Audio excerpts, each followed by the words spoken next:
Lost is over, and it has been for a while, but we're just getting started here on Lost Lives, or Lost Lives, whatever you prefer. It's really up to you. We're here on post-show recaps, nevertheless. I am Josh Wigler, and we're here to talk about death. And hopefully it's not going to get too morbid, but death, of course, it's a huge part of Lost. No, they were not dead the whole time, but everyone dies. Oh, God, I'm hearing some terrible noises here. What's going on here? Anyway. Sorry about that. False start. But we are talking about death. It is going to be a very fun time on this show, hopefully with less screw-ups than that. But some people died much sooner than others. Some people died more tragically than others. Some people died more hilariously than others, and some better than others. And today we're going to be talking about the 23 best deaths on Lost. I'm joined by our illustrious panel here on Lost Lives, the voices that you've come to know and love, starting with ESPN's AJ Mass, author of Yes, It's Hot in Here, Adventures in the Weird Woolly World of Sports Mascots. AJ, welcome back to the show. We missed you last week. Thank you. Good to be back. Hi, everybody. Hooray! Are you excited to talk about death? Yeah, as far as it relates to Lost, because that's what the show was about. It was about, life and death. Indeed it was.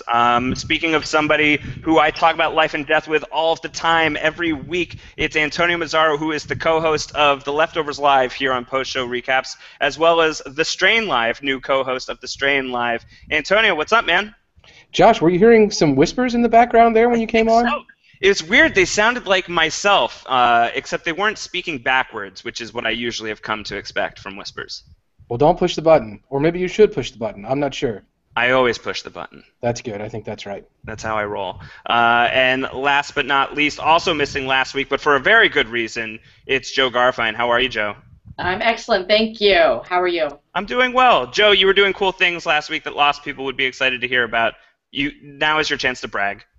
Okay, I'll take 5 seconds, I swear. As most of you know, I'm the co-founder of the charity Cancer Gets Lost. We have a huge online charity auction opening September 1st in 2 weeks. It's open for 3 weeks, around the world, open to anyone online. We have probably 400 to 500 items, the majority of which are signed. So last week in Los Angeles, we took all of our charity items that we've been collecting or have been donated the last 2 years, and we were fortunate enough to get meetings with people like Damon and Carlton. We got to go to their offices. They signed 1 million lost prints and toys and pieces of memorabilia, and it's going to be incredible. And 100% of the proceeds from the Cancer Gets Lost items go to American Cancer Society, so we're thrilled to be able to do that. That's awesome. That's really cool, and we're excited to have you back. I'm excited to have everybody back. Last week, Antonio and I, we manned the frozen donkey wheel together, just the two of us, talking about some of my reflections on having just completed a rewatch of Lost. It was very fun. It was like a 3-hour podcast, so if you listen to that whole thing, you guys are champions. Hopefully, we will not be going quite that long today, but we will be talking about a lot of stuff. Basically, so far, Lost Lives, we've been doing these as countdowns.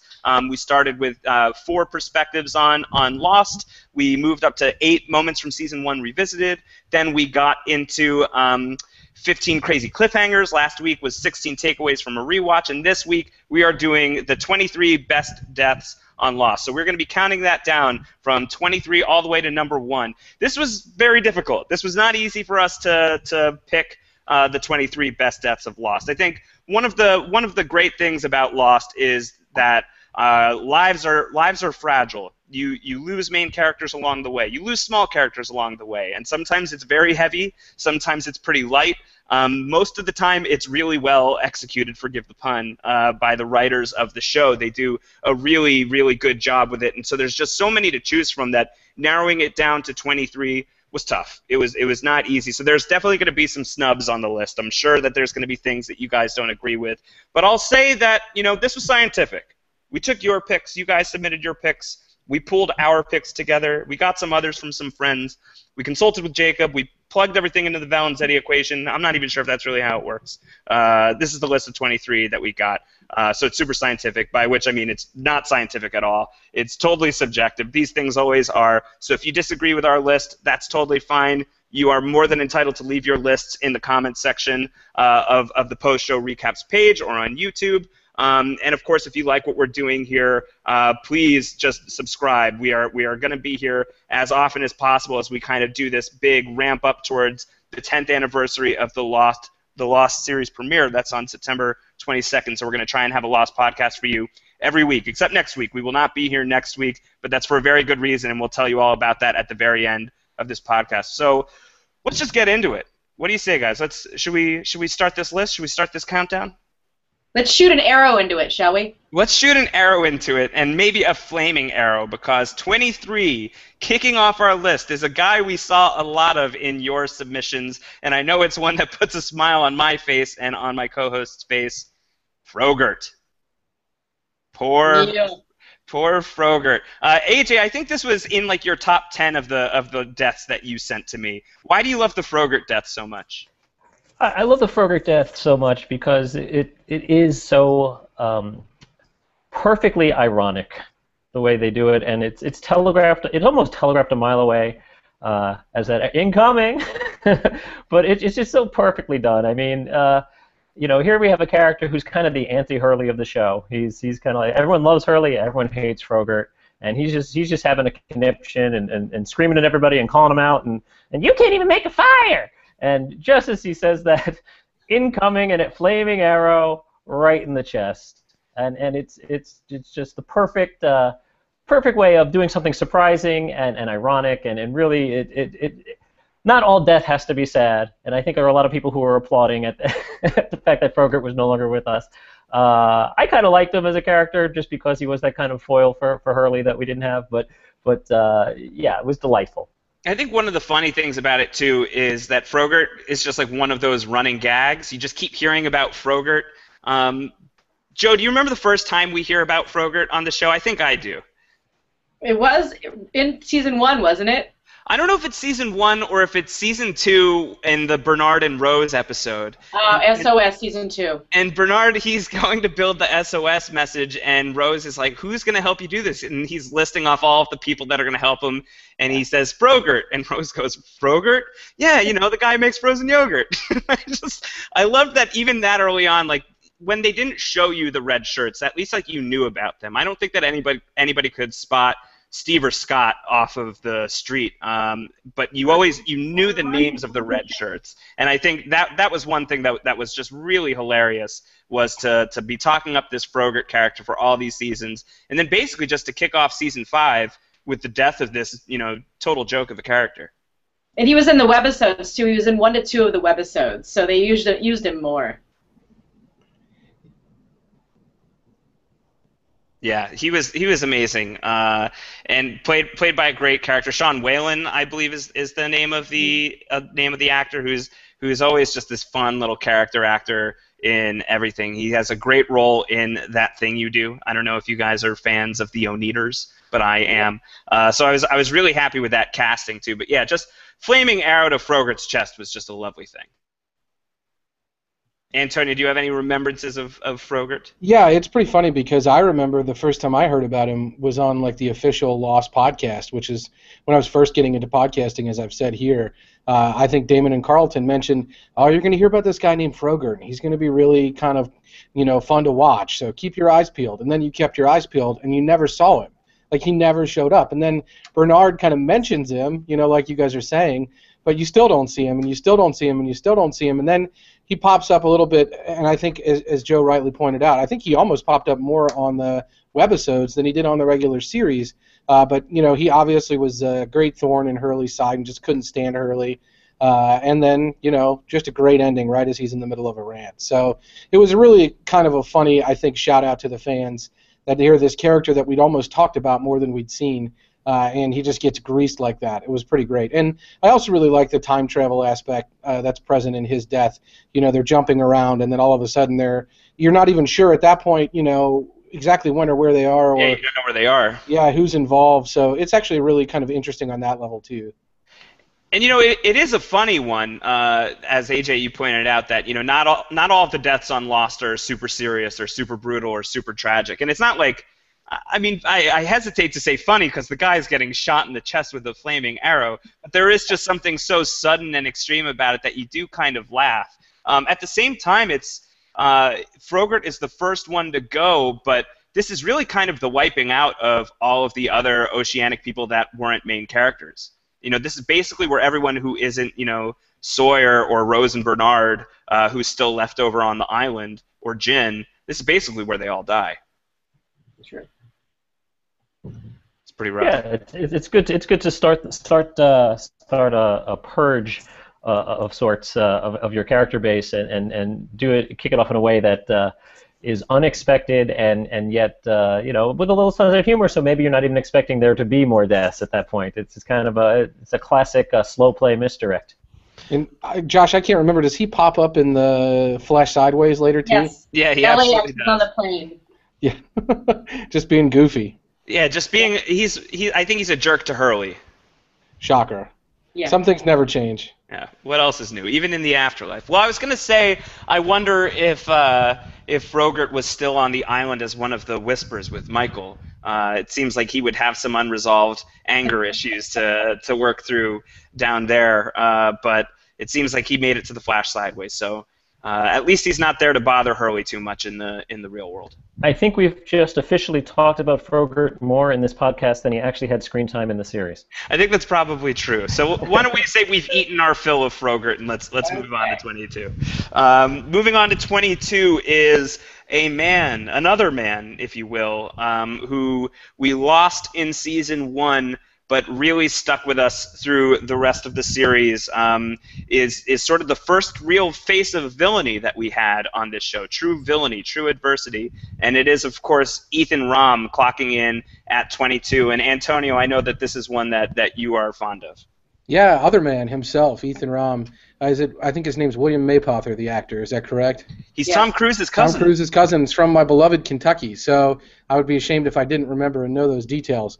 But yeah, this is, to me at the time, this was such a shocking and powerful moment because I think happens in Homecoming, the middle of season 1. We met Ethan. We obviously know that he's kind of not what he seems. Hurley puts the manifest together, recognizes that there's somebody in the camp that wasn't on the plane, and then we've got this really creepy guy who obviously takes an interest in Claire. That upsets Charlie. We have all of that happening. But then, he's the guy who, obviously, this crazy island, he's going to know something more about it, and he's not, some dingbat, crazy French person who is just spouting off metaphor and names that don't mean anything. This is a normal-ish guy who could probably provide some great information about what's going on and maybe help answer the where are we kind of question. And all of a sudden, after the group has voted to keep him alive when he's captured, Charlie, our boy, just comes through and guns him down in cold blood and in pure anger. So I really thought that was a great moment in the series. I was very shocked. It was kind of the first moment for me where watching the series I thought, wow, like you've got things like this that can actually happen where, I thought obviously it's pretty standard. They're going to shake him down, maybe get some information out of him, follow him around, do whatever, and that's going to be a link to answer some of these questions. But no, like this is, with an exclamation mark, an unanswered question right from the jump. So I think that's a pretty significant death for that reason. Yeah, it's interesting because it is frustrating on a very real level because this is the guy with the answers. This guy could tell us what the island is, and now he's dead and will never be able to give us answers. But at the same time, it's like the first vengeance killing because of everything that he put Charlie through, and you're rooting for Charlie there in a way there too. Even though what he's done is very frustrating and surprising, you're kind of on board with what Charlie's done here. Yeah, and it's definitely a good character moment for Charlie too, because this is sort of a line being crossed. He's sort of the lovable kind of person who we know has some darkness and some bad problems and issues, but you want to love the guy, and it's great casting, obviously, to get him to play the way he played it. Is not outside of his range at all. So when we see this bit of anger or rage from him, it's somebody that we want to like and we want to align with. So it's an interesting juxtaposition there of this point blank, just absolute utter violence with somebody who, we really want to associate with happiness and we really want the best for. So I thought it's really good on that level too, for sure. And I love that he said, go ahead, Josh. Sorry. No, I was going to ask you a question. You tell. Okay. I love how integral, literally, Ethan was. He was one of the only others to travel off island like Alpert, and he went and saw Juliet. And I love season 5 where they introduced him as Ethan Goodspeed, the baby, and Juliet's like, great, I delivered Ethan. And here's the thing people don't talk about: Ethan Goodspeed is the only baby ever born on the island without dying, like this that we've seen in any of the span. He was born successfully, and there's been no other baby that we saw besides Erin, but she was pregnant before she got to the island. Pre-incident. Huh? Pre-incident. I know, but it's pretty cool. He's the only distinctive character to have been born there and lived. You know. Remember when we thought Ben was born on the island? Oh, not in Portland. Yeah. Lies. No, that's a great point. I think what's cool about Ethan is that he's in a lot of ways, he's like the first ghost of Lost. You know, he dies in season 1, but that's far from the last time we see of him. And I think that's a really valuable thing that we learn throughout Lost, is that even when you lose a character, they're always still going to be with you in some capacity. And assuming that the writers and the producers like the actor, they will find a way to bring him back. Not always going to be true for every character, but Ethan is a guy who keeps resurfacing, and in a lot of ways is almost creepier in death than he is in life. Agreed. It's interesting because as you mentioned that he's a ghost, and I actually thought what was very important about the death to me is that he's establishes the mortality of the bad guys on this show. I mean, we're dealing with the bad guys in the form of this thing that shakes the trees, and what is that, and these monsters, and you know, it's kind of like, oh yeah, we can actually defeat a bad guy here, and I think that's kind of what's cool about it as well, is that the foe is not immortal. They can be vanquished, and I think that establishes that there's some hope that our guys might come out on ahead without having to resort to some sort of, Expelliarmus or Harry Potter tricks. Although Harry Potter tricks on Lost would have been pretty cool, especially when Sawyer had the Harry Potter glasses. I think that would have been all right. Hurley would have organized a game of Quidditch. Oh, it would have been fantastic. Well, maybe that's what life is like on the island once Hurley's in charge. You know, he did invent island golf, so you never know. Yeah, he's definitely the keeper of keys. Yeah, exactly. He absolutely is. He is the headmaster of the island, and a total Gryffindor, that guy. Okay, nerds. Well, let's keep nerding out about Lost instead of Harry Potter, and let's move on to 21 on our list. We mentioned Ben previously. Joe, this is something you've done some heavy research into leading up to this podcast, that Ben is the man who pulls the trigger, sometimes literally, sometimes figuratively, on a lot of people on Lost, and a few people on this list, in fact. And this is going to be the first stop. This is a Benjamin Linus kill, and it is one of the greats. I really do think so, and a really great way to kill off one of the great villains of the series. It's the death of Martin Keamy at the end of season 4, when Ben just stabs the hell out of the guy, even though it means it's going to get everybody on the freighter killed. And yeah, it gives you that really great line when Locke points that out to him, when he's like, "This guy had a kill switch. You just killed him, and because he's dead, everyone on the freighter's going to blow up." And Ben just turns to him and goes, "So?" Classic Ben. Joe, are you a fan of this one? I love it. I think Kevin Durant is an amazing physical presence. I'm watching The Strain now, and I find him the same. He's so compelling. He's such a big dude, and he's always played such really interesting characters, and he made a great straight-out villain. I mean, he was a dick, let's be honest. There's another you'll get later, the doctor on the list. Like, this guy was literally a mercenary, and I was very fond of the fight with Saeed, although Saeed's like this big compared to him. And I loved how he went out with a bang. And I just want to do a quick self-promotion. Martin Keamy's armband linking him to the bomb on the ship is in our auction. I'm just going to point that out. So if you're a Keamy fan, you should pay attention to the auction. Yep, it blinks too. Keamy was a great bad guy. I feel like a lot of the times on Lost, when you get these, Ben is really the perfect example of a villain who's complicated. You start to understand him a little bit more, even if you don't always agree with what he's doing. You know where he's coming from. You see him as a child, so you kind of understand. You see him being basically abused by his father throughout his life. He loses his mother when he's born. So you understand why Ben is kind of as tortured as he is. Saeed shoots him as a kid, so there's just so much bad stuff that goes on with Ben. When it comes to Keamy, this guy is just an out-and-out monster, and there's really nothing redeeming about him whatsoever. I think that's one of the coolest parts about that character. Yeah, like in true horror, villain fashion, right? We don't really know. Thankfully, there's not a sequel. There's not like Keamy 3 where we find out, some sad story about what his childhood was like.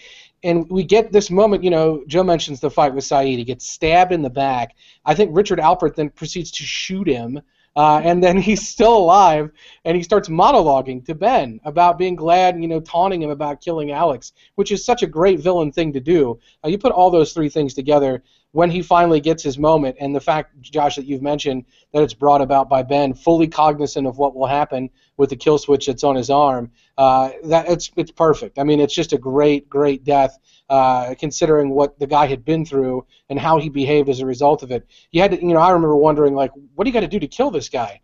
Turns out you just need to disarm him and just put no regard for the, anything on the freighter at all in your mind and just stab him to death. It's pretty awesome. So Ben is the perfect guy to do that. Yep, absolutely. Basically. AJ, are you a Kimi fan? Yeah, I mean, I think what Antonio was saying is true. It's like you set up this villain and this bad guy, kind of like a Iago almost, so like someone who's just evil for evil's sake. There's really no motive behind it other than just this is who I am and this is what I do. And you create a character that the audience wants to see defeated, and then in perfect Lost fashion, you get what you want, but at what price? And I think that's just fantastic when you can set something up like that, where the audience is simultaneously going, yes, but no, at the same time, and it's just beautiful. Oh, I think this next stop on the list for certain people probably felt yes but no as well, because this is a friendly face, not a Mr. Friendly Face. Spoiler alert: he is not on the list. But it is a friendly face nonetheless, and it is a character who people who love J.J. Abrams shows were certainly familiar with. This guy, the actor who plays him, very good friend of J.J. Abrams, always pops up in a J.J. Abrams project whenever possible, and he is right there in the pilot episode of Lost as the pilot. It's Seth Norris who gets plucked from the cockpit at the end of the pilot, at the end of part 1 of the pilot, and is the smoke monster's first victim. And this really is a great death. I wasn't sure if we had this on the list at first for sentimental reasons, just because it is something that's so great from the pilot, and I was wondering if it really is one of the great ones of the whole series. But Antonio, I think you really convinced me that this really is, the death of Seth Norris is a huge moment for Lost.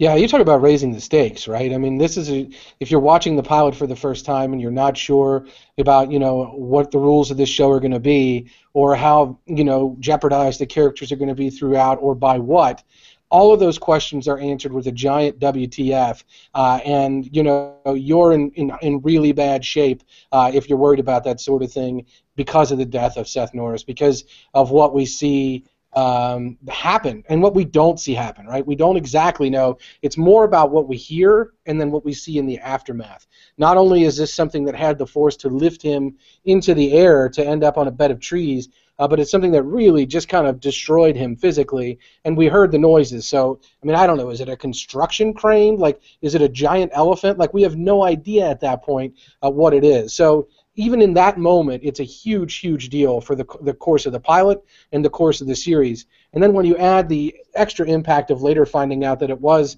obviously the smoke monster, the Man in Black, and we know everything associated with that, it's a much bigger deal. And it really is just something that you can't look back on the series and think about deaths without thinking about this one, not just with sentimental reasons, but also with the significant, impact that it had on the trajectory of the show as a whole. I think totally fair. Joe, do you have any thoughts on losing the pilot in the pilot?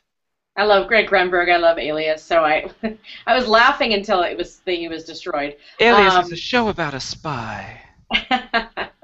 I loved it because it was basically the smoke monster being like, "I'm pissed. Jacob brought you people here, and I gotta get rid of you." And as we've learned though later, Smokey scanned and saved certain people and designated them for certain roles allegedly. Just destroyed the pilot for bringing them there. It was certainly Smoke Monster made his mark, and I actually think that Evangeline Lilly and the whole cast, Jack and Charlie, they did an amazing job showing their fear. I think it's some of their best acting is in that set on that airplane. I think one of the great things about the character too, just because Greg Grunberg is kind of a familiar face at this point. If you'd been watching Alias, of course you know the character. He goes on to be he was in Felicity as well in a very prominent role, and he feels like it feels like they just found another one of the main characters in the woods. Like, this is like, we didn't have the pilot on the beach. He's here. We've rescued him. Now he's going to be a part of the show. And then immediately he's ripped out. But he just has this personality and this presence about him that makes you feel like this guy could have been one of the survivors of Oceanic 815, like could have been one of the guys that had a flashback in season 1, could have been someone who was instrumental to the arc of the show, but no, just wiped out immediately, just taken and right out. And now we know that Lapidus was supposed to be the captain of that plane, so there you go. And I'm okay with that, because Frank Lapidus over Seth Norris every day of the week. Yes. Would anyone here dispute that? No, awesome chest hair wins the day. Yeah, Burt Reynolds look-alike. Yeah. Not bad. It's not bad. AJ, you have any thoughts on losing the pilot? No, I think we've said it all. I mean, it really did establish the stakes that, not only that anyone can die, which I think is like kind of a cool kind of thing to set up in your pilot, that nobody is safe, but also just the fact that it came from such an external force. It wasn't even just a setup where he didn't die of his wounds, and it wasn't like there's like, oh, there's a madman among us and who's going to pull an Agatha Christie kind of killing us one by one kind of thing. This is what? We don't know, and I think that's kind of like that mysterious like death from the skies at any moment, like, we'll play God and just pick you off one by one, and that kind of was, yeah, you didn't see something like that on television, and still I don't think you've seen something to that extent, so bold, so brash right off the bat. Yeah, it's a really good one. I do love this scene, and the pilot, obviously, the episode is just so fantastic. So I feel like it's appropriate to have him in our list of 23. So let's move on to the next entry. We're at 19, and we are going to talk about our first series regular on the list. Not our first series regular to die, but our first series regular on this list, somebody who we lost fairly early on into Lost.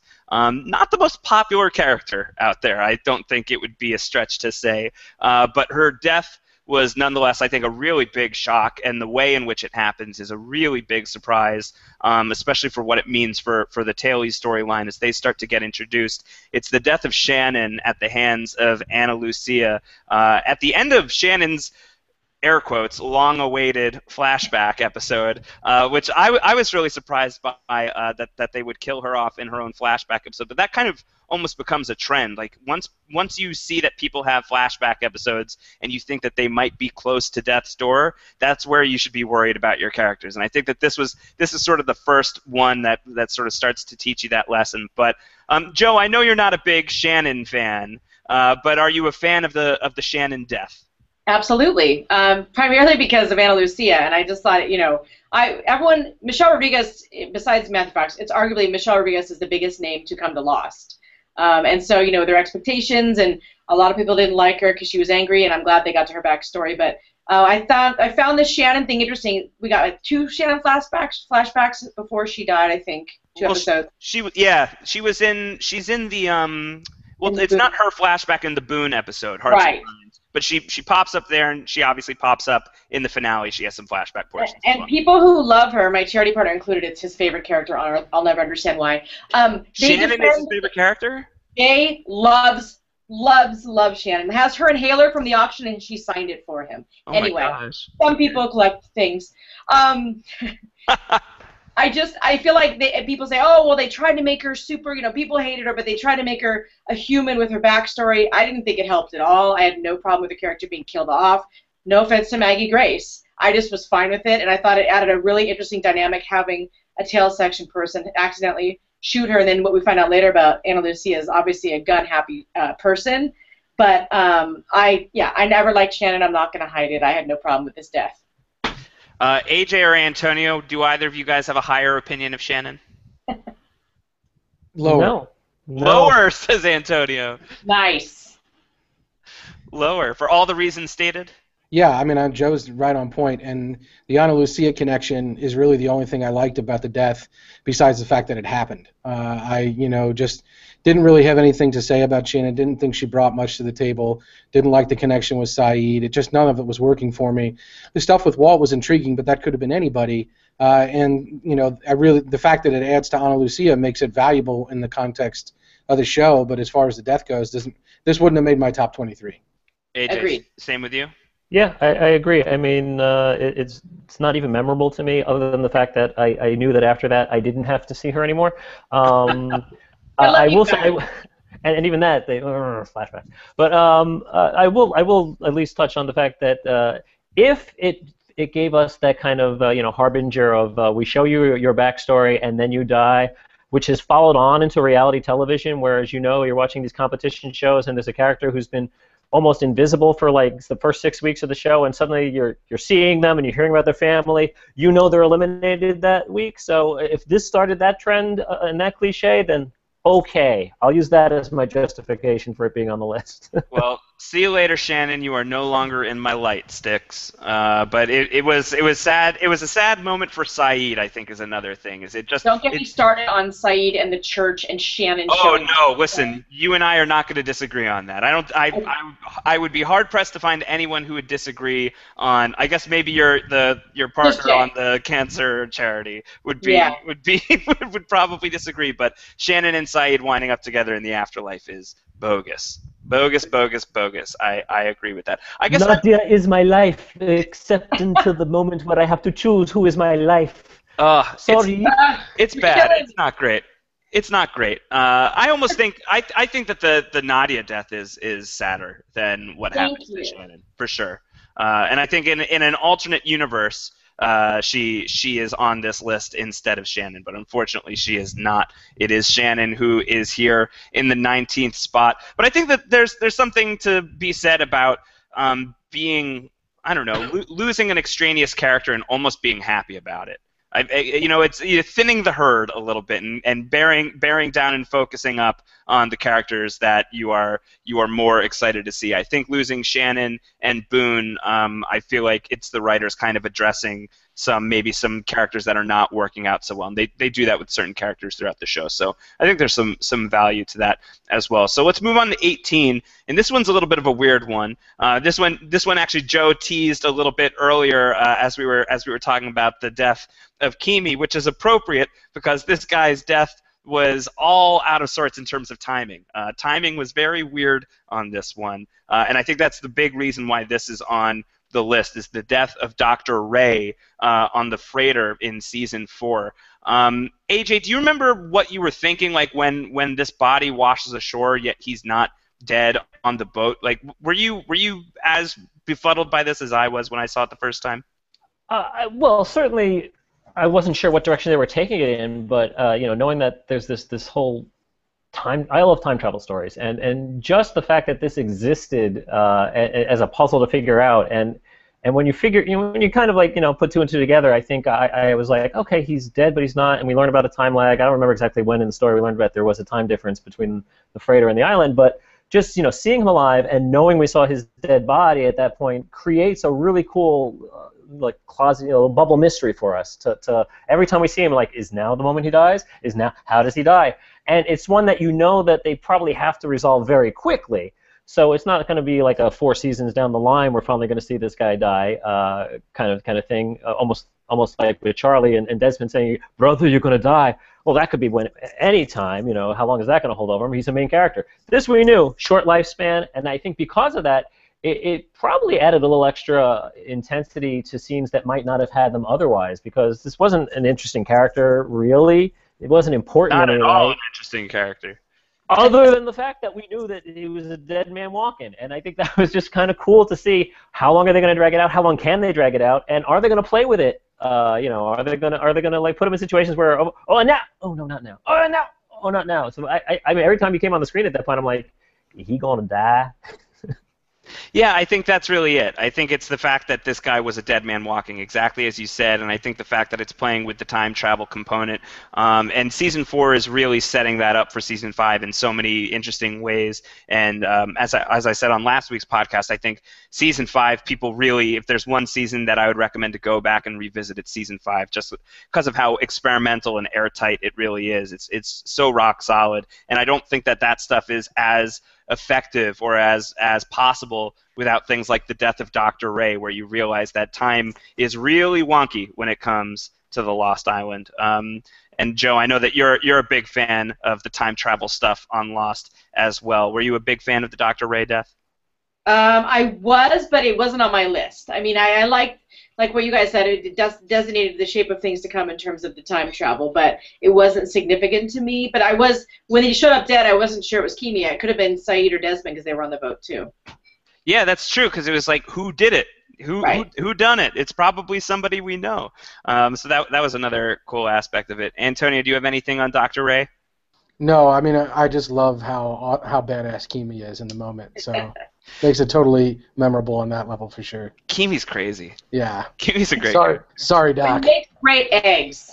He makes awesome eggs. I would love to eat Kimi's eggs, and I don't care if that sounds wrong. Just thankful you didn't say it about Shannon. Yeah. What? Yeah. What? All right, let's move on. Let's move on. I think that this is going to be controversial. Our next pick on the list. It's a three-way tie for the 17th spot, and I think that this is one that obviously had to be on the list, but I think people may have expected it to be a little bit higher. And I'm gonna toss to you, Antonio, to talk about this one a little bit, and it is going to be the submarine deaths of Saeed, Jin, and Sun. Yeah, I think this will be a shocker. I'm going to monitor the chat room here to see if any of our friends in the chat room have anything to say about this being both number 17 and the 3 being together. But as this list was being composed, Josh pointed out it's scientific. So this is scientifically as sound as it gets. And I'm sure the scientists who evaluated which deaths to put where on the list probably thought about things like the fact that we have 3 major characters all dying in one incident near the end of the series, therefore kind of denying the 3 of them, or even 2 groups of them, Jin and Sun and Saeed, maybe the individual moment that they perhaps earned or deserved, like we have with other moments on the series like Charlie and Jack and other major character deaths who have been with us since the beginning. Maybe people were frustrated that we're making this list about the fact that Saeed, who gets this ultimate moment of self-sacrifice when he says to Jack, like, it's going to be you, and he grabs the bomb and he runs away, and that's it. I mean, I don't know if people expected more or what, but this is all just kind of happens in a flash, literally, not like the flashes before our eyes or not like the incident, but literally one explosion wipes out these characters. I will say the Jin and Sun moment, knowing how they've been apart, knowing how little time they've spent on screen together from, basically the 3rd season on, is really, really emotional. Probably among the most very emotional deaths on the series, with the stuff with the oxygen and everything, how that plays out.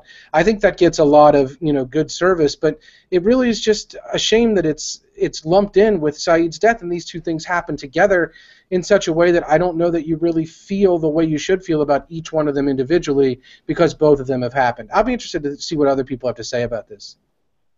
Joe, AJ, either of you would like to weigh in? I think that they were racing toward the finish. And if there was a thematic description for this particular episode, it's sacrifice. I mean, obviously, no one's really surprised at this point. For Saeed to redeem himself, he decided to blow himself up and save his friends. That logistically makes sense to me, given his arc and given he was sort of zombified in that last season anyway, after the temple, after he was revived. The Jin and Sun thing, we talked about this before. It's a little frustrating because they've been apart so long. Jin sacrificed himself to die with his wife. The most important time he spent in his life was with her. We've known that from the finale. Ji-yeon was born is with Grandma. He decides, I may not get out of this island. I'm just going to die with my wife rather than go home. We've talked about this. So it could be called selfish, or it could be like they did in the finale. Ji-yeon wasn't in the church. The important time was with each other, not with the baby. So at least they were consistent. I think that depends on how much you like the ending, though, and I think it's totally fair to not respond well to it if you don't respond well to the ending. And either way, it was a big controversy. I think it really overshadowed the death of Jin and Sun at the time. I don't know if you guys remember this, but I certainly remember the conversation really was, I can't believe Jin just decided to drown when he has his baby. There was a lot of people who were very mad about that and felt that was out of character with the type of guy that we'd gotten to know out of Jin. And I don't know, I'm kind of on board with that opinion. I have to say that I am, that I think that it's it feels rushed, and I think that that's a big part of my problem with season 6 that I only felt reinforced after rewatching season 6, is that a lot of it feels really rushed, and it feels like they could have had more time to spread these deaths out. It didn't all have to happen in such a rush, and it makes for a really exciting 10 minutes of television, no doubt about it, and you're losing these characters who you have really just been in the mix with for so long, and suddenly they're all gone in a flash. And I think that really does warrant a place in being called one of the top deaths of the series, because it's such a shock. And I think that the emotion comes out of, you've got when Jack and Kate and Hurley and an unconscious Sawyer, they wash up on the beach, and you have Hurley's kind of sobbing reaction to losing Jin and Sun. You do feel it with the characters, you really do. But I think that there's ways it probably could have been handled just a little bit better. That's just my feeling on the matter. Antonio, I know some people are reacting in the chat room. If you want to give us some updates. Yeah, we've got myriad opinions here within the chat room. Tyler, our moderator, says shocking. Michael Eels definitely thought this would be higher. Stephen Royal seems to be the most upset about this. Stephen Royal says BS, should have been in top 10. Stephen Royal also says they were main characters from the beginning. Come on. So I think that, but I think that we've got some people that share our opinion. Our Philly says I don't think the death was a top 10 moment, despite them being such important characters. 17 feels appropriate. Hannah agrees. Saeed's death happened so fast, she barely registered it. So I think that the rush part of it really does really impact a lot of people, and that's kind of how I feel about it. So I'm glad that we all kind of feel in line. AJ, what do you think? Oh, I think emotionally it works, but like you said, from a plot standpoint, it doesn't. It's rushed. I think everyone said this. I don't know if there's an argument to be made, because I'm not familiar with the religious culture that they grew up in and that they were in, Jin and Sun. So I don't know if their belief in an afterlife would necessitate a different interpretation of the sacrifice. So I don't know about that. That might color how I feel about whether or not I agree with his decision or not. But storytelling-wise, the fact that he's spent all this time apart from her and he's just not going to spend any more time apart from her again, leads me to believe if they believe in an afterlife where they can be together, then I kind of get it a little bit more. All I know is it made my wife cry. And so that it worked on an emotional level. So that's why I think. Yeah, I think I'd rather it work on the emotional level and lose a little bit in the plot than the other way around. Sure, totally. And I think that it's important for the rest of the episodes of Season 6 that it gives the Man in Black some juice that, frankly, he didn't really have up until that point throughout that season. They're kind of trying to paint a picture of him as a possible good guy, or at least somebody who you could possibly be on board with. And now you have this moment where, okay, so he just basically killed 3 of our favorite characters. So now you have this real vendetta against this guy. So I think it's important. I think they could have done it earlier. I think another thing that maybe doesn't work so well for it is the fact that Across the Sea is the very next episode. So you really have no time to mourn Jin and Sun with the characters. You have to now pay attention to this whole other plot line that you maybe aren't quite as invested in at the time. So I think that there's just a few things that are working against it. It's a shocking death. It's definitely an emotional death, but it should certainly be on our list. I don't know that it should be much higher than this, to be honest. And we have one other person who wrote in support of Jin and Sun being lower on the list, saying, I have no doubt this is going to be on the list, but I caution against ranking it too highly. This is from a reader named Eric. He says, the impact of this was muted, I thought, by the fact that their death would only cause them to miss about 2 episodes in which they appeared in the Flash sideways anyway, so it was like they were never gone, and it was unsettling to me that Jin chose to die rather than be a responsible parent. So a lot of people did feel that way, and I think that is a strike against it, just in the grand scheme of things. And then the other thing is that we've got a ton of A-list deaths that are coming up on this list. So I think I don't feel bad about where it ranks on here, because I think that there's some real blockbusters that are about to show up. And let's just get into one blockbuster, another pair. It's number 16 on the list. This actually might piss people off. Is that this is higher than Saeed, Jin, and Sun. and it is a razzle dazzle of a pick. It is Nikki and Paolo, who are buried alive at the end of Expose. Do any one of you three have strong opinions on Expose that you would like to hop in with? I love that this is here. I love it. I do too. I do too. I mean, I understand why people were frustrated with it, but I think Across the Sea is a way worse episode. I think that Expose had some really great... What? Then Expose, Across the Sea is worse than Expose? Yes, in my personal opinion. And I think that Expose also empirically true. Yes, well, Expose had some good island stuff. If you just ignore, actually, you know, people hate Stranger in a Strange Land. They hate Expose. I find value in both, and I'm not just a lost apologist. Like, I obviously hated Across the Sea, but Expose had some great comedy, and you can't go wrong with Lando Calrissian. Hello. Yeah, what's his name? The Cobra?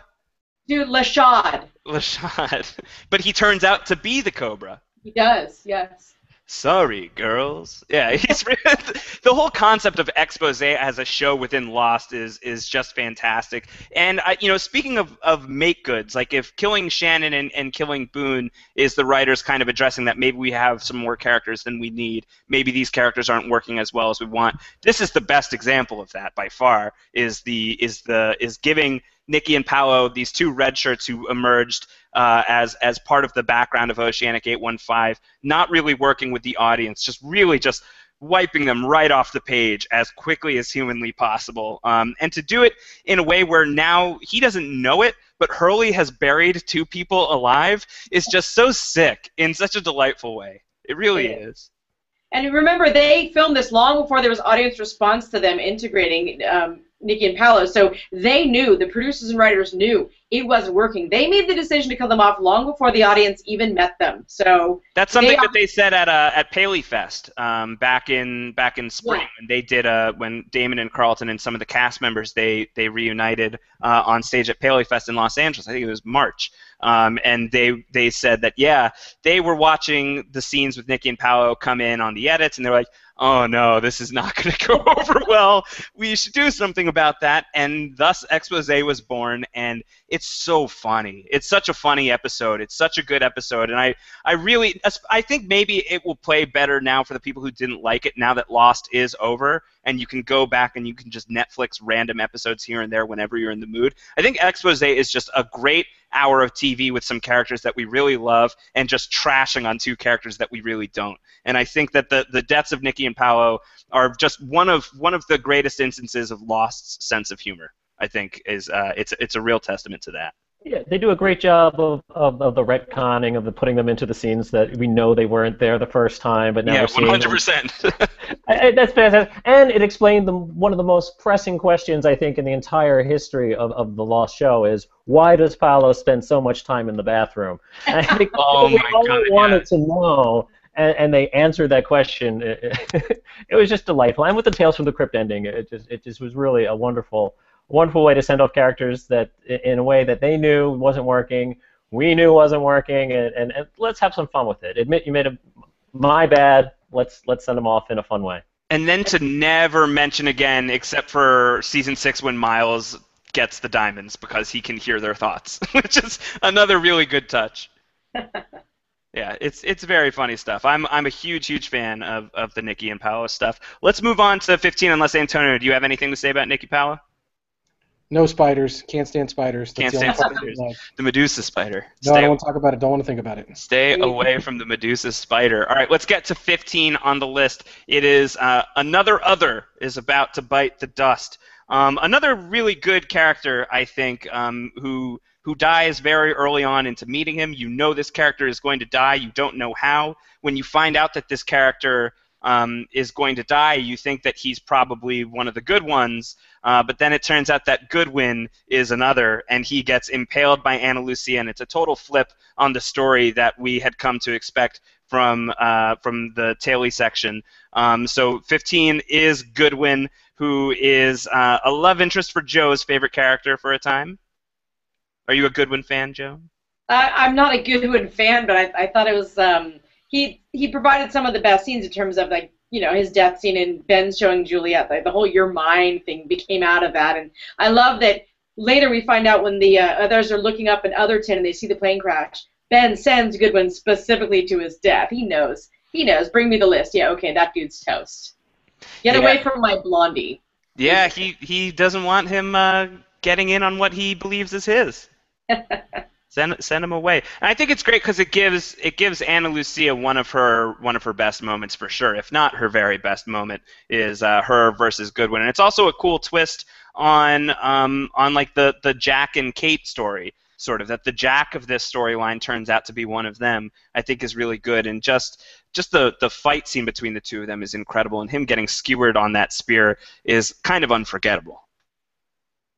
It really is. It's just a wonderful moment, and I think Brett Cullen does such a great job with that character throughout that episode. Before you know that he's another, I think another death that could have been in the discussion for being on this list is when he breaks the neck of the guy that you think is the other throughout that entire episode. That's a really good scene, and then you realize, oh well, now I know why this guy has to die.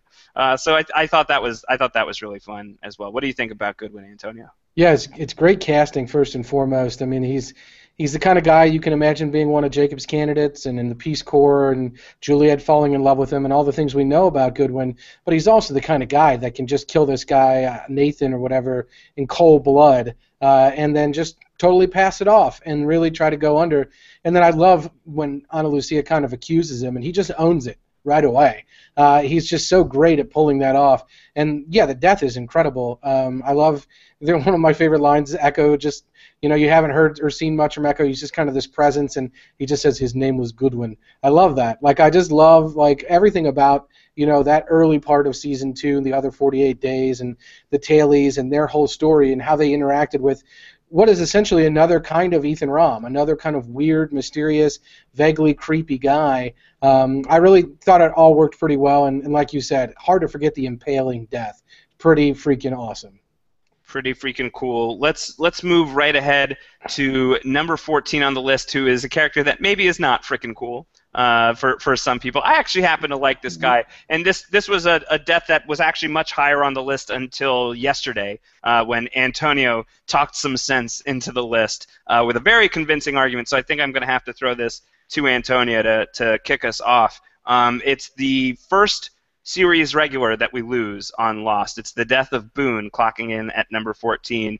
Antonio, you're not as much of a fan of this one as I am. I don't know whose perspective we should hear first. Let me hear your perspective first. Well, Counterpoint. I think that for the obvious reasons. I think that it's the first main character you lose. You now realize that those characters are on the table. You can lose a series regular. It gives you one of the most dramatic episodes of the series, Do No Harm, where you have the life of Aaron and the death of Boone, where you have Boone's life hanging in the balance as well as Aaron's life hanging in the balance. You have really, I think, pretty top-notch acting from a dying Ian Somerhalder, believe it or not. And I think that just the lengths that Jack is willing to go through in order to save this guy is pretty incredible. And you really kind of almost believe right up until he is told not to do it that he's going to chop this guy's leg off. And it's going to be pretty horrible if he goes through with it. So I really like the Boone death quite a bit. And I think that it's a really important one for the show. But I understand why some people are not as high on it, and I think you can speak to that pretty well, Antonio.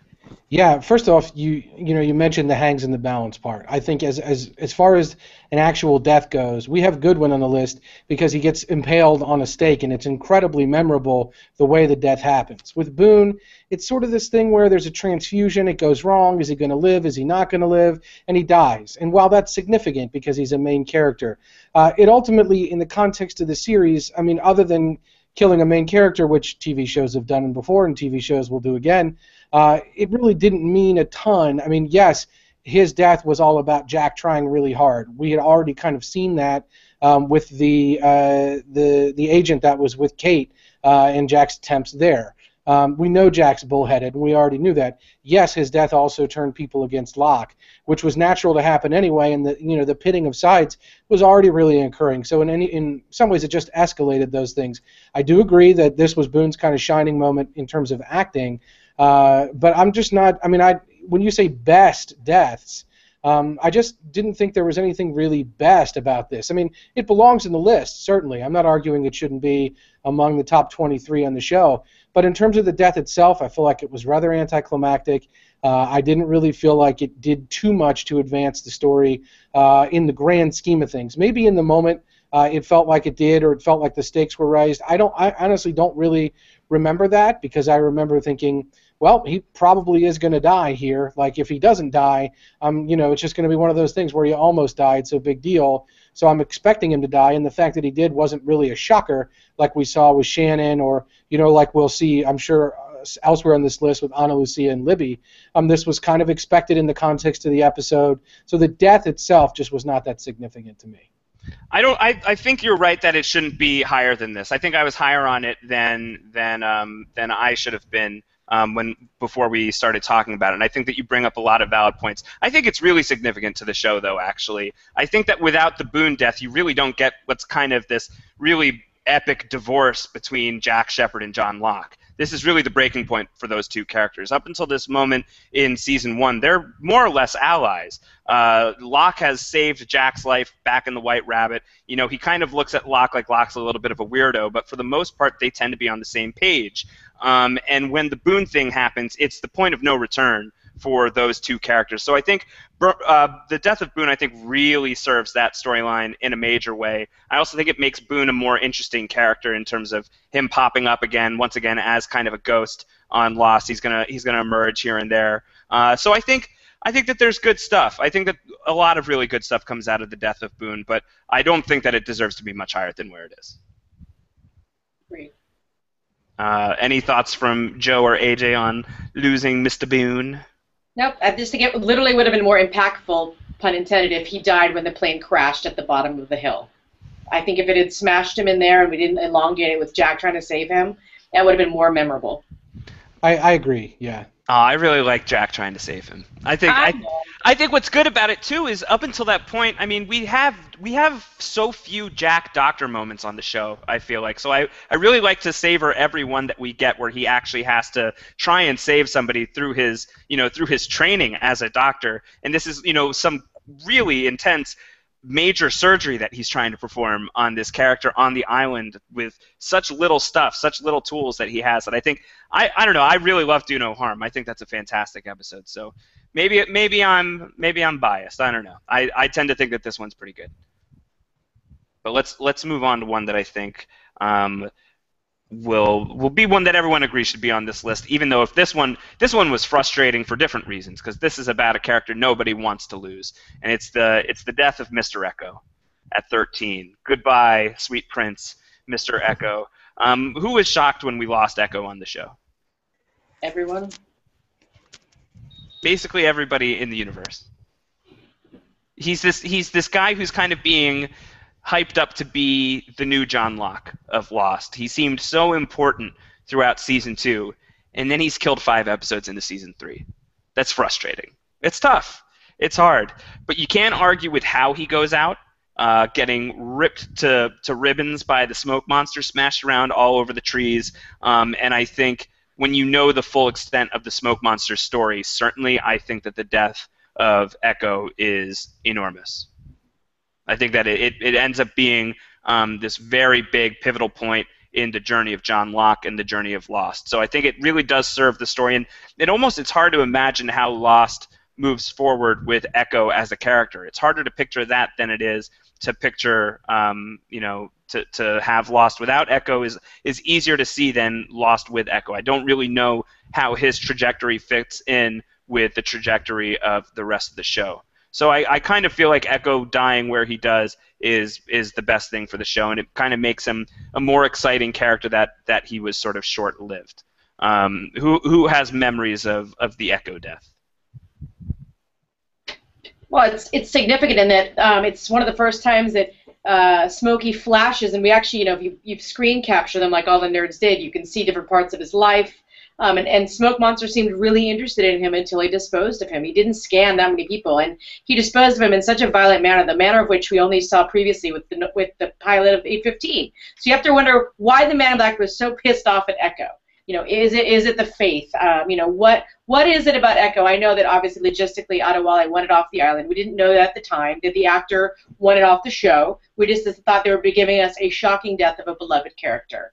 But I think it brings up a lot of questions for later. But my understanding, and I could be wrong, is the trajectory was they had a 6-season arc for Locke and Echo. And then when they heard all of Ottawa, I didn't want to be on the show, that's when they made it more Ben and Locke and, Ben and Widmore and sort of changed the trajectory of it, which, obviously I'm fine with how it came out. I would have been very curious to see if Ottawa had stayed on the show.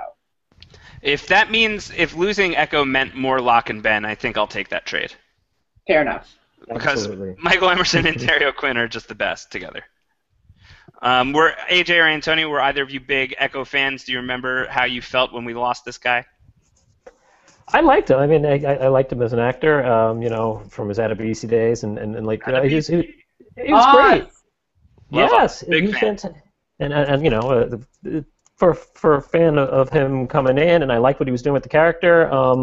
I also like the fact that the tailies were kind of the road not taken with our characters. We got to see a different path, and so the fact that he was the Locke of the tailies kind of worked as well for me.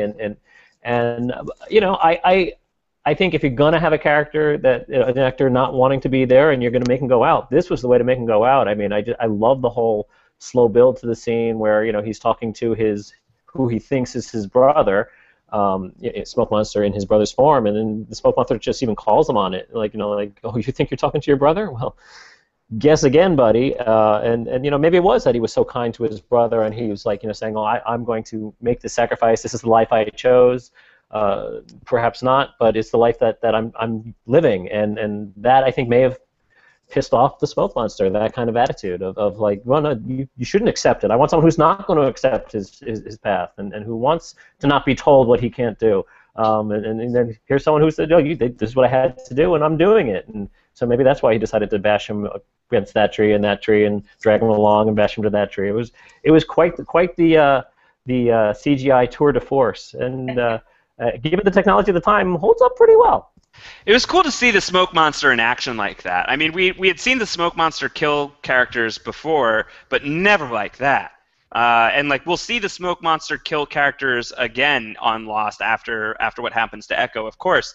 But it's very memorable the first time that he just becomes this menacing, billowing pillar of smoke that can just grab you and lift you through the treetops. There's really nothing quite like your first time, and I think the pilot Seth Norris is as impactful as it is because it's so mysterious and you don't really know what the hell just happened. This time you're seeing what happens, and they always talk about, everybody always says what's in your imagination is worse than what's in reality. Maybe not so much with this. This is pretty bad. This is pretty terrifying, and knowing that this is what our guys were really up against is a really great moment, even if it's at the expense of a character that we love. Well, let's go to number 12 and talk about the Smoke Monster's brother. Let's talk about Jacob, who is coming in at number 12, and I think maybe would rank a little higher if we had gotten more time to know Jacob, possibly. I still think that we just have a ton of deaths that are ahead that are just really, really amazing and iconic for Lost, but the death of Jacob is obviously a huge moment and one of the big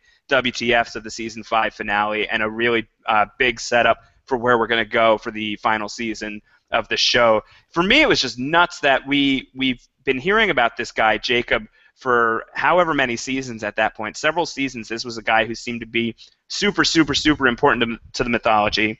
We finally meet him. He's not an old man like probably everybody expected that he was going to be some sort of Ben Kenobi type. He's Mark Pellegrino, who's, a 30-something, 40-something young man with a nice head of blonde hair, attractive guy, has apparently been around forever, kind of Richard Alpert style, seemingly ageless, hops on and off the island every which way, and in that same episode that we're finally getting some Jacob answers, he dies, and he dies in such an amazing way.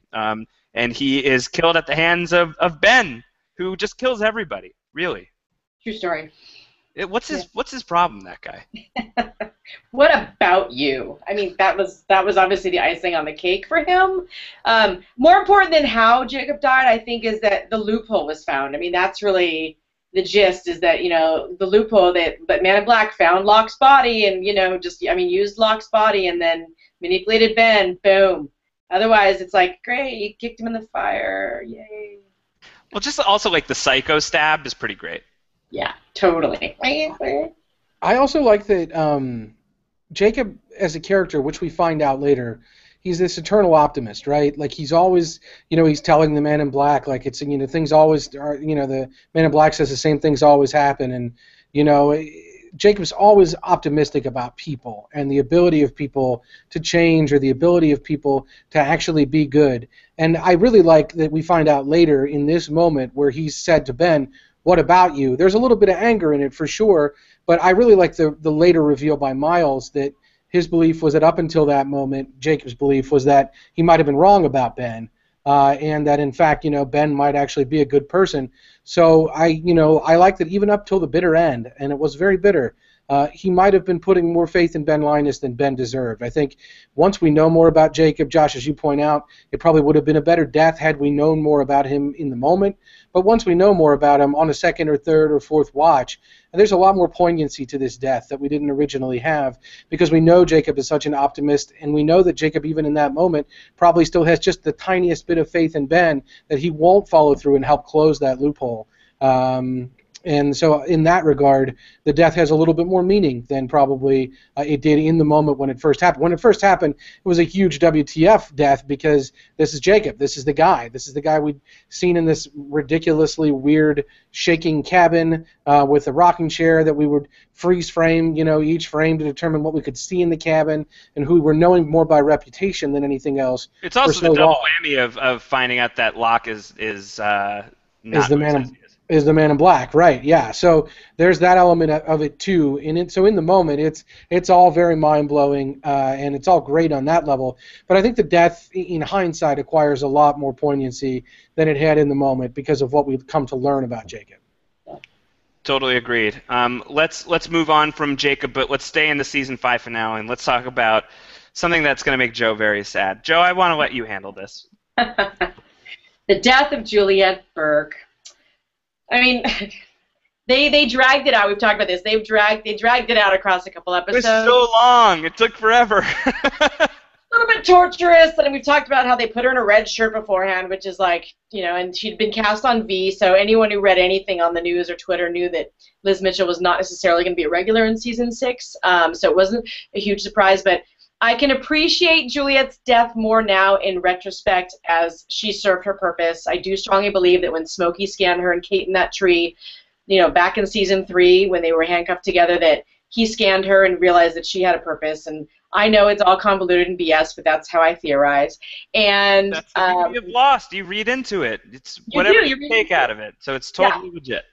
I mean, I feel like she had to be the sacrifice that the island demanded in order for season 6 Flash Sideways reunion in the church to happen. So it still sucks and it's painful. And I think you guys, it's well known that they lost, or some of the footage was damaged en route from Hawaii, LA to Hawaii, and they had to call back Elizabeth Mitchell and Josh Holloway to refilm the scene where he's holding her, and she said, that it worked, and the Blondie, I've got you, Blondie, and they're bloodied, and they had to totally redo it. They did that a second time? Yes. I did not know that, which I think makes what I was going to say even I believe it even more, that I think that the best part about this death is just the way that Sawyer reacts to it, and the way that Josh Holloway plays that scene, and the way Elizabeth Mitchell plays that scene of her actual death. Not just the bang, bang, bang on the nuke, but the way that she actually goes out, and him crying and sobbing and rocking back and forth with her. It's just, I can't believe that's the same guy as Sawyer season 1. Like that's the same actor. He's so good in that scene. He nailed it. It's really great, and that is a very emotional thing, and obviously very important for the trajectory of the rest of the show, is losing Juliet. What about you guys? No. No, I mean, I totally agree with you. I mean, I got to discuss this when we were discussing the cliffhangers and everything. That the impetus of her death, of course, being her sacrifice, and it's not even a sacrifice that she really chose to make. I mean, she was sucked down into the pit, and she kind of just realized, I have to do this, and she tried so many times. She had to hit that thing 8 times before it actually exploded. One of our wonderful numbers. But just the fact that it wouldn't go off, and it wouldn't go off. I mean, that's if you're having any second thoughts after about maybe the 6th hit, you're probably going, all right, maybe I won't make the sacrifice. But the fact that she continued to persist and do it, I mean, it really is one of the most glorious deaths of the series, and in terms of sacrifice being the theme of the show in many ways, that no one sacrificed, you're going to get vaporized. I mean, that's something, and you're not even sure if it's going to work. It's almost like the actual scene when she says it does work. It's almost a relief. It's nice that they gave her character that chance to realize that it was worth it, because it certainly shouldn't have been something that she got to experience. Yeah, it's a wild one for sure. Let's get into the top 10. We're going to kick number 10 off with a bang. Maybe one that people think should be a little higher. I still think top 10 is pretty damn good. And maybe surprising because this is my favorite character of the whole show. But John Locke coming in at number 10. And we talked about this a bit on email, the four of us, that I think that it's less about the death and more about the way that it kind of directs the rest of the series. Talk about stretching out a death. They really milk the John Locke death for a while. It goes across the final 3 seasons of the show, final 4 seasons of the show. You find out that somebody is dead in the season 3 finale. Somebody from the future, somebody that we presumably care about is going to be dead. So who's that going to be? You find out in the season 4 finale that it's Locke in the coffin, and that's a stunner because everybody is wondering, you're not going to kill Locke off. How do you kill Locke off? He's one of the most important characters on the show. That's a bridge too far. You can't do it. And I think that's where a lot of the Locke is going to get resurrected theories start to develop. And they really play into that because in season 5 you get the life and death of Jeremy Bentham, and that episode begins with John Locke apparently resurrected on the beach. And then you find out how we got to that point. And that episode has the great scene of, once again, Benjamin Linus. What a lethal little guy. He chokes the life out of John Locke, and it's a crazy scene. Super dramatic, really, really intense. But basically right after that, we have the final image of Locke's corpse, and we flash back onto the island, and it seems like Locke is alive, and it seems like he is with us again. So you kind of don't really mourn him. You're kind of excited that Locke is back, and Locke is like empowered, and he seems really great and really focused and knows exactly what his purpose is now. He's no longer lost. And then it takes another several episodes for you to find out, oh no, Locke really is dead. This is the smoke monster. Locke is gone. And it's rather than really mourning the fact that he's gone, you're kind of just exhausted by it. And it's a series of really amazing twists. I think that the end game of Lost really does benefit from this decision to kill Locke off and to kind of have Jack carry the burden of his emotional arc, of Locke's emotional arc, for the rest of the way. I think that's a really smart and powerful way to finish the journey of John Locke. I think that's one of the things on a rewatch that plays really, really well when you know that that's the direction they're going to take Locke's character in. But I think for the death itself, it's just so exhausting that it doesn't have kind of the emotional impact that maybe some of the ones that we're going to talk about coming up have. Well, Antonio. It's interesting. I mean, we got great feedback from a lot of listeners to our listener feedback section at postshowrecaps.com.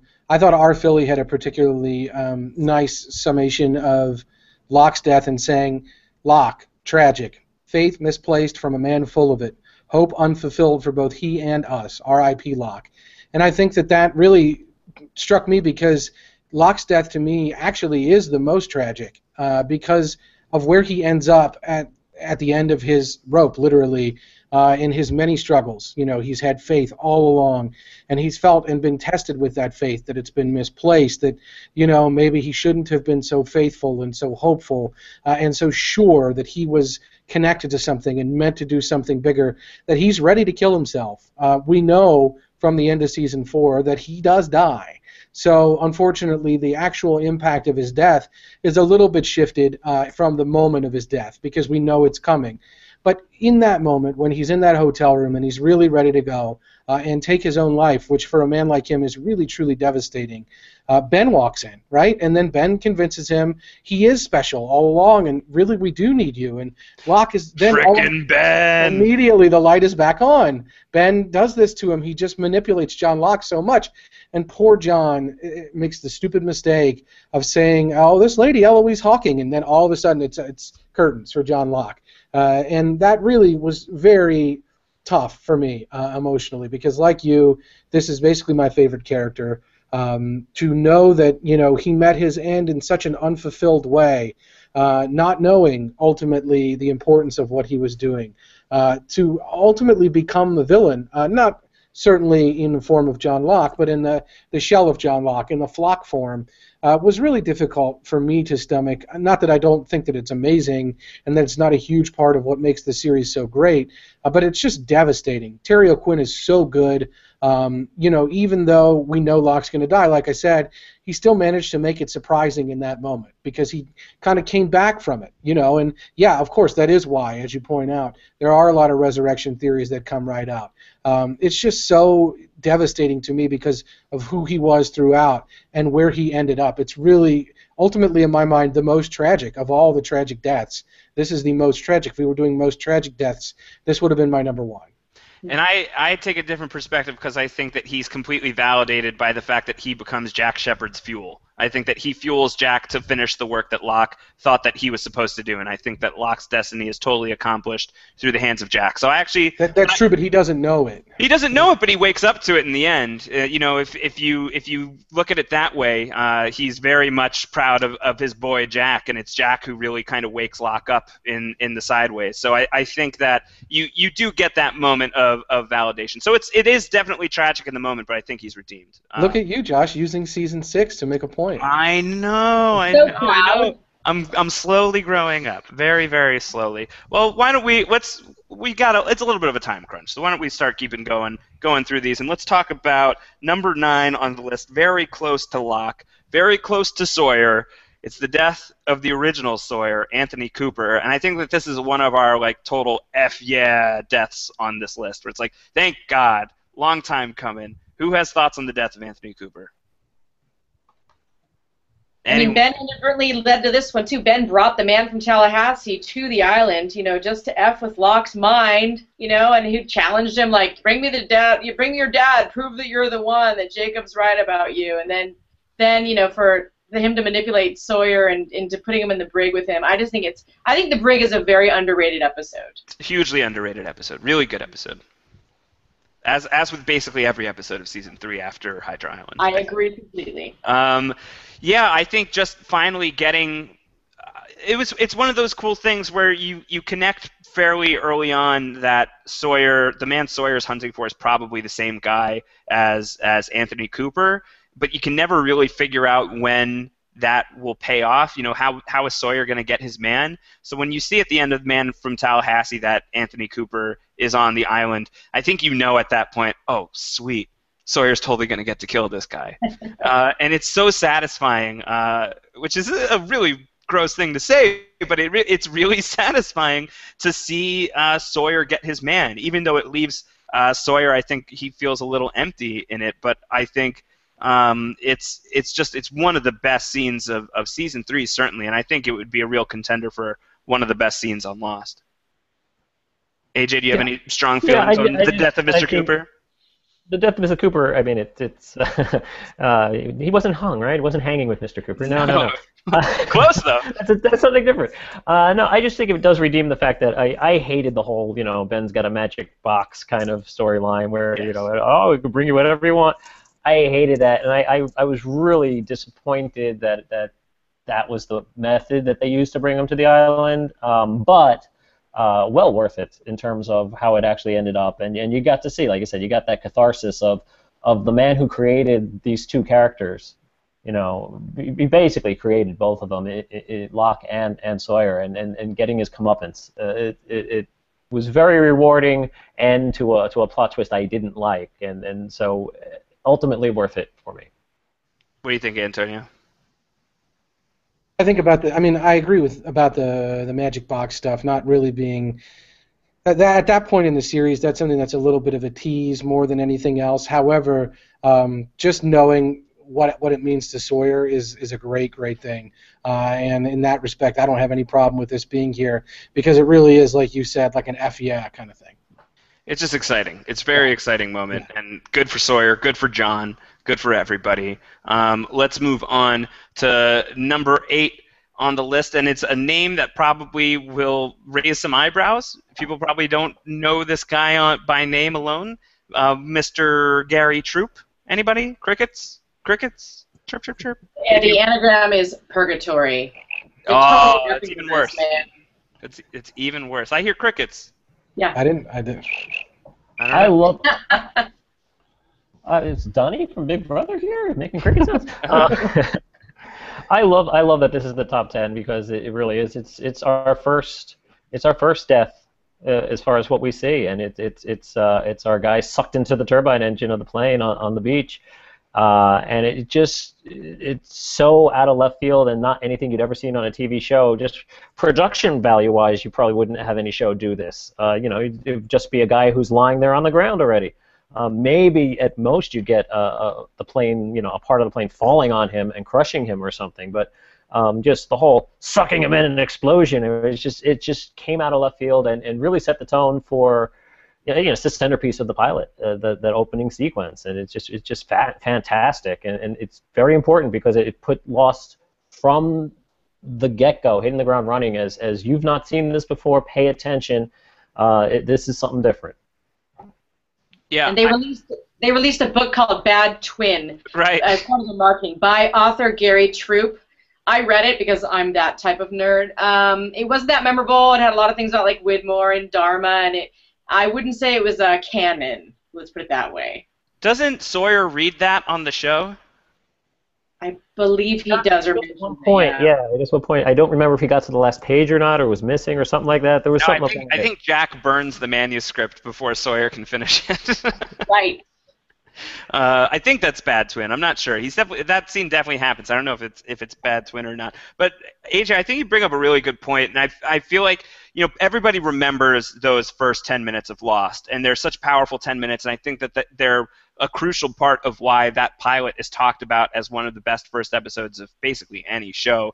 And I'm sure it would still be very strong without poor Mr. Troop getting sucked into the engine, but I feel like it's kind of, that's like what pushes it over the top. I think of that sequence of Jack going in and saving people and seeing the immediate wreckage of 815. I think that this is the scene you remember. This is the one that really sticks out. This is the one that plays over and over in your head, is watching that poor guy just get sucked into an engine and the engine exploding everywhere. It's the razzle-dazzle we needed. It really, really is. It really is. Let's talk about number 7, which is another tie, technically, for probably a number that we could count if we really wanted to get into it, but it would be very hard to count the entire Dharma initiative that gets wiped out by Ben in his single greatest act of genocide. It's the death of Roger Workman, Linus, and the rest of the Dharma initiative. I think that this one is just a really powerful scene because somehow you still empathize with Ben, even in what he does here, kind of. Am I sick for saying that? You have this whole episode of understanding why Ben, feels the way he does. He's been, basically abused by his father his whole life, if not physically, although a little bit of that certainly, very much emotionally. And he finds a new family in the others, which is, we'll find out later on, at least partly fueled by what Saeed does to him in season 5.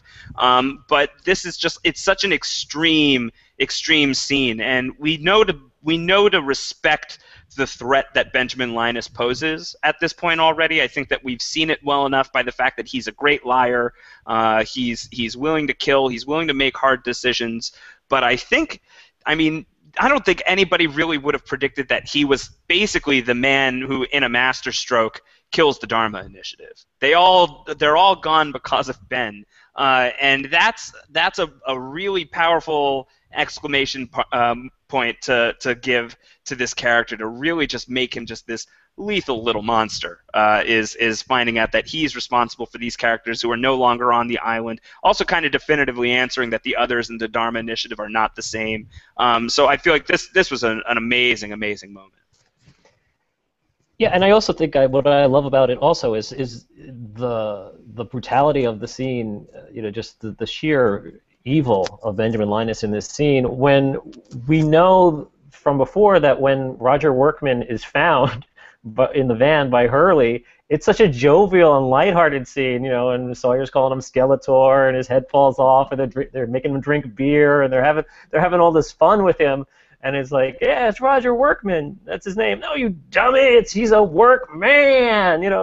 It's such a lighthearted scene, and I don't know that you necessarily put all the pieces together that this is the moment when he's going to die, and this is Roger Workman that we're looking at here, and I think it's just.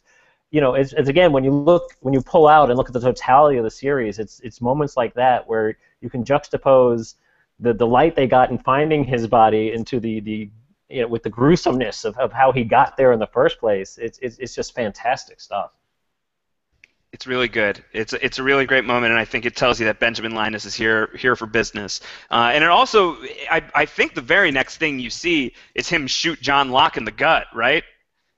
And he falls into the pit of bodies. Right. And when you screenshot that pit, which I did many times, not only were people obviously dead Skeletors in there, they had bullet holes in their head. So either the others or Ben Linus freaking shot them in the head after they were gassed, just to make sure they were dead.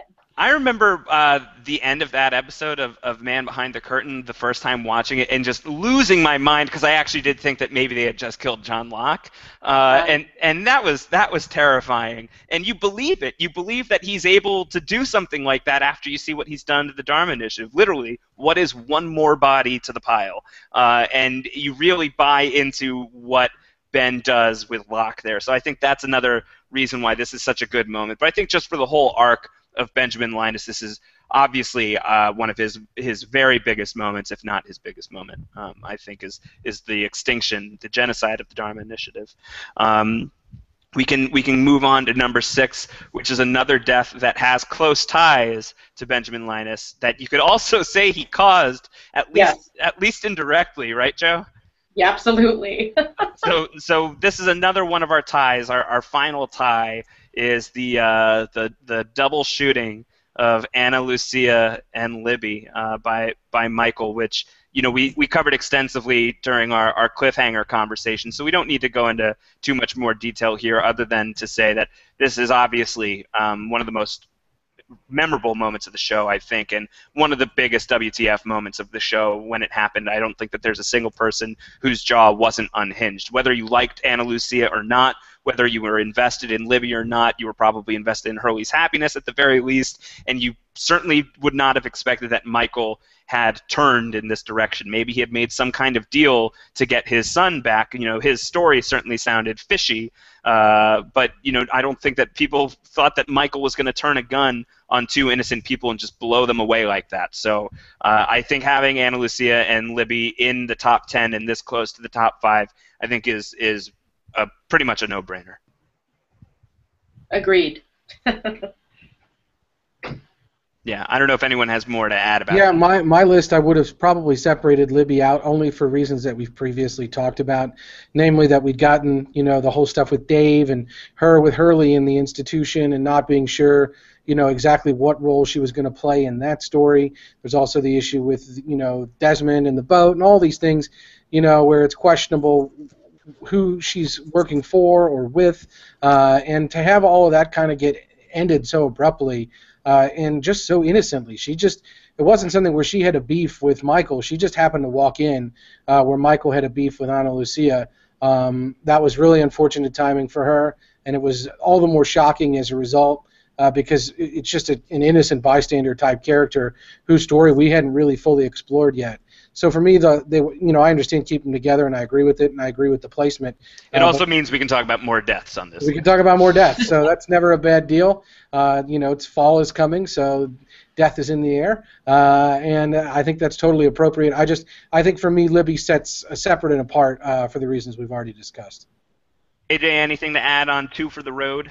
No, I think I discussed it in depth when we went through the cliffhangers. So if anyone wants to go back and listen to the cliffhangers, you can get my thoughts there. I covered it in that one. Absolutely. Let's get into the top 5. One last death that's tied to Benjamin Linus. This one's really his fault.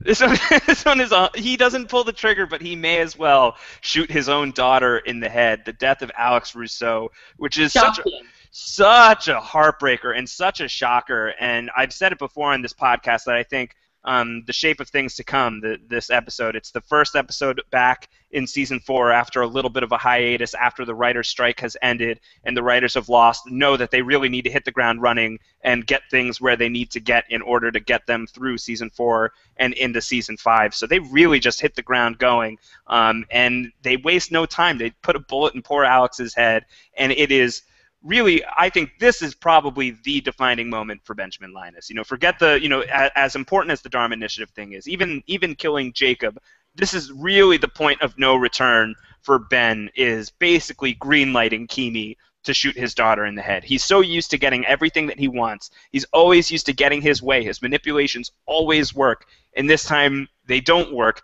and he pays the greatest price possible, and it's the death of Alex. And I think losing her is she's not, probably most people's favorite character. I know people love Alex. I enjoy that character quite a bit, but it's less about that and more about, I can't believe they just shot this kid on TV, and the way that they do it is just absolutely brutal. It's brutal. And the look on Michael Emerson's face, it's like it's frozen in my mind. The look he gives out the window, and then that he changed the rules. I got goosebumps. It's incredible. And it is a game changer for his character, and his whole setting off and going to tell Widmore, I'm going to kill Penny now. Oh yeah, that's the worst. That's the worst. It really is. And the fact that they don't even show the actual shooting. You see the aftermath. You hear the shooting, and you look at Ben's face, and the shift on his face is unreal. It really is. Just Michael Emerson acting circles around everybody in the universe in that moment. Yeah, I mean, at that moment, Benjamin Linus is broken, and he totally was acting. All of his actions up until this point were operating under this assumption that he knew what was going to happen. He had confidence that he was making the right decisions and that she was safe. This was off the table, and in a moment he loses 100% of his confidence, and it sets in motion everything that happens in Ben's life from that point forward. I mean, it really is a defining moment, a turning point, and just one that, I can't say it enough how much Michael Emerson puts that all into that one look. I mean, it's just, he's an amazing actor, and I don't know that it would have as much impact if someone else had been in that role. It's just, he sells it. He sells the heck out of it. He really does. Let's get into the top 4, unless, Antonio, you have anything on Alex. I just think that's the worst way to have a bluff called that I... Oh, it's horrible. It's no good. It's no bueno. Yeah. Talk about a bad beat, yeah. Well, we're talking about bad parents. We should stick with the theme. This might be the worst case of parenting in the history of fiction. It's certainly on the list. And I'll say with these top 4, these 4 were almost across the board from people who wrote in with their lists of top 10 deaths. These 4 were almost always mentioned, if not in this order, then on every list. So we're getting into some pretty consistent territory for people who wrote in. Number 4 is the variable himself. It is the death of Daniel Faraday, which is just horrible because his whole life is his death. And when you find that out, it's just monstrously brutal. Yeah, there's something more shocking than having a time travel and having your mother kill you. To find out that that's why she had been so hard on him his entire life is just the worst. It really is. In terms of time travel stories, I think it's always the structure. Like there's 2 types of time travel stories. There's the open universe and the closed universe. The open universe where you can make the changes, and the future is affected by your changes, and then there's the closed universe where it doesn't matter what you do, everything that's happened is going to happen. Everything you do is pointing you towards what is going to happen, and in any time travel story that you watch, it's always that question: is this an open universe? Is this a closed universe? And this was one of those things where we're building up to a point where the characters are trying to figure out if detonating this bomb is going to alter the future at all, and that's kind of the question. Is this an open universe? Is this a closed universe? Can we change things? And for Faraday's character to be going through this closed universe, no matter what happens, he is going to end up getting killed by his own mother, and she knows this, which is just throw that emotional baggage on top of it. She knows it, and she doesn't really do anything to stop it. In fact, she encourages it. and even brags about the sacrifice to some extent. So I just love the fact that it answers the question in such a tragic way that it leaves no doubt that this is a closed universe. Yeah, it's really terrible. And the episode, The Variable, is such an unbelievable episode. When you know how it plays out, and you can watch the episode the second time, it's got tremendously good replay value. And it paints the entire Faraday arc in a completely different light when you go back and you look at the character who's just this quirky offbeat scientist who's obviously a genius, but everything else in his life is broken. And when you find out why that's the case, ultimately that because his mom had to put him on this path in order to do everything that's going to end up happening, it's devastating. It really is. Antonio, do you have any thoughts on losing Daniel Faraday? I'm just looking at the chat room. We've got such a bummer. Oh, this is really terrible. Everybody seems so brutal. Everybody really. It's maybe the most brutal death on Lost. Yeah, the interesting thing to me, and AJ's observation about the closed universe is perfect, because the interesting thing to me is that whether or not Eloise in the past knows what she's actually done, and we suspect that she doesn't, because she asks, who were you, and he says, your son. Eloise in the future absolutely knew that was going to happen if she sent him back to the island, and she did it anyway. So we don't need to have the characters in the actual scene have the emotions for us as viewers to really feel totally blown away by it, because we have some knowledge that they don't. And I think that that's pretty powerful. It gives the viewers obviously a lot of credit, and it asks a lot of us to not only connect those dots from a logistic standpoint, but to really connect them from an emotional standpoint. That season, obviously, with all the time travel, it asked a ton of the viewers. I love that about it. I love that it doesn't hold back.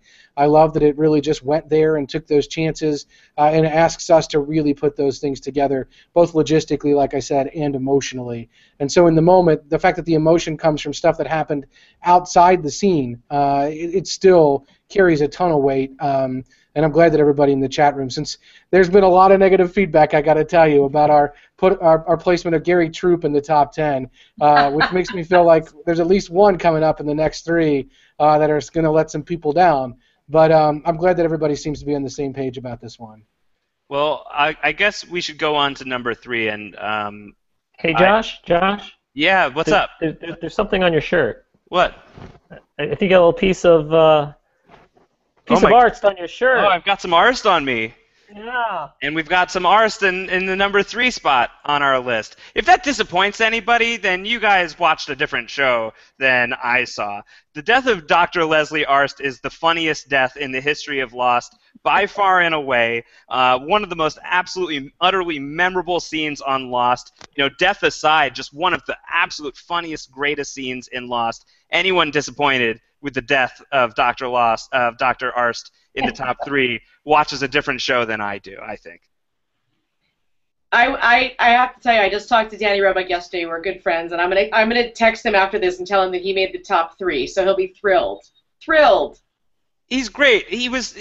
I loved the threat of this red shirt coming into the foreground. Like, they bring him in a few episodes earlier, and it's your first Nikki and Paolo pang. It's like, oh God, they're gonna start making some of these background characters more important, and then they blow him up just 2 episodes later, in just this glorious display of fireworks. After this amazing speech about the fragility of dynamite, it's phenomenal. It's phenomenal. It's just one of the very best moments of all time. Antonio, are people mad at the death of Arst?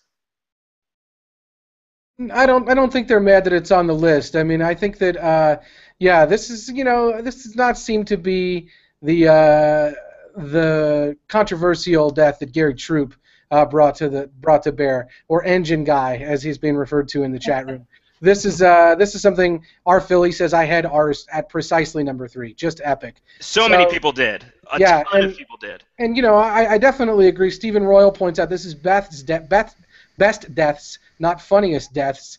But to me, this is also a best one. Not necessarily for the emotion, like we've seen with other characters, not for what it does for the story, like we've seen with other characters, but just because of the way that it happens. You hear about the Black Rock, like you said. There's the red shirt kind of nature of Dr. Arst, but he's, it's a great performance. He's kind of blithering and kind of just like spouting off facts, and he's kind of a little bit of a know-it-all. I can't remember if he talks about trade winds, but he talks about meteorology and all this science teacher type stuff, and just like, who is this guy, and to have him just really just eat it so quickly after he's really starting to come to the foreground. And right at the end of the season, when I think you expect so much higher stakes, it's just a really great moment. And so it maybe isn't on the list because of the heft of the emotion or what it does for the story. It's just on there because it's freaking sweet. It's freaking sweet. They did bring him back for expose because he had to interact with Nicky and Paolo and have the spiders. Yeah, it's amazing. It's great. Everything about Arst is fantastic. The fact that his name is Arst and sometimes pronounced Arnst, the fact that his first name is Leslie, the fact that he just blows up out of nowhere and gives you the line, "You've got some Arst on you." Everything about Arst is iconically Lost. I think that when we're talking about the best deaths in the history of the show, I don't think that it's just the most emotional. It's not just the most badass. It's not just the most important in terms of serving the story. I think Lost means a ton of things. It's not just about the story. It's not just about the characters. It's also about the feeling. It's also about the tone. And Lost could be so many different things. It could be deeply depressing. It could be hugely uplifting. And it could be tremendously unexpected and funny. And Arse represents that aspect of the show better than just about anything that happens on Lost. So I think that him at number 3 was very fan-supported by a lot of people who wrote in. And I think you really, any higher would probably be too high, but it's very much in the top 3. I think pretty hard to argue in my opinion, but maybe some people disagree, and that's why this is a subjective thing, and everybody's entitled to their own opinion of the top deaths on Lost. Let's get to the top 2. Let's close this thing out, and I feel like we can probably just reveal them both at the same time, because I think that these are the 2 that were mentioned the most. When people were writing in, I think for the most part, everyone had these 2 on the list in some placement. The number 1 is decisive. I would say 90% of the people who wrote in had this character in the number 1 spot, and the person in number 2 was close behind. So we'll just reveal them both. And number 2 is the death of Jack Shephard, and number 1 is the death of Charlie Pace, which is it is the death of Lost. And I don't know if any one of you guys wants to weigh in on Jack or Charlie or one way or the other, but I do think that these 2 deaths really represent, in so many ways, what Lost was able to accomplish. I like Jack's death because it obviously became full circle, and there's nothing more iconic than Jack with the eye opening and then Jack with the eye closing. It's like, allegedly Damon had that exact image in his head, and that was his end point. He didn't, obviously, from A to B, lots of things changed, but I think it was beautiful. And I love that he had a little smile on his face when he saw the Ajira plane leaving. And the Vincent, anyone who's human cried. I'm sorry. I don't care if you're a rock. You cried when Vincent freaking came and laid down. I thought it was just beautiful and iconic, and I couldn't have asked for a better death for Jack, if that's such a thing. No, definitely, and I think it closes his arc in an amazing way that it took him so long to realize that he has this pivotal role to play in the mythology of what's going on, and for it to cost him his life, it's a really beautiful thing, and the symmetry of how the show starts and how it ends, I think, is pretty fantastic. And there are a lot of things that the writers said along the way that I don't know that they knew everything that was going to happen. I don't think that they knew every single aspect of the show front to back. I don't think that they had the answers to every single question like some people claimed that they did. I totally buy that they knew what the last image of Lost was going to be, and I totally buy that they knew that Jack was going to be closing his eyes just the way that he opened his eyes. And I will say that on the rewatch, watching Jack's arc, knowing where it ultimately arrives, is one of the most satisfying aspects of Lost, and it's impossible to accomplish without his death. And it's a phenomenal moment. But I don't think that there is a better death than the death of Charlie Pace. I really don't. It's a season-long story arc. It gives you Desmond. Basically, Desmond is not as amazing as he is without the whole Charlie's death storyline. I think that really makes Desmond in a lot of ways. He's great in the appearances you get of him in Season 2. His Season 2 finale flashback episode is fantastic, but once he starts getting into the time travel aspect of everything and how that ties in with Charlie, is just unbeatable. And it also it's interesting because it kind of comes at a time when you're tired of Charlie. They've basically milked Charlie in up to this point. They've done what they can do with Charlie. He has the drug addiction story that gets resolved in season 1. It starts to come back in season 2 for a little while, and I think a lot of those episodes don't really land well. I think Charlie has a pretty weak season 2, and I think that might be, I don't know, I think it's a popular opinion. I don't know if it is necessarily, but it's certainly how I felt about Charlie. And by the time we got to season 3, it was kind of like, well, what does Charlie really bring to the table right now?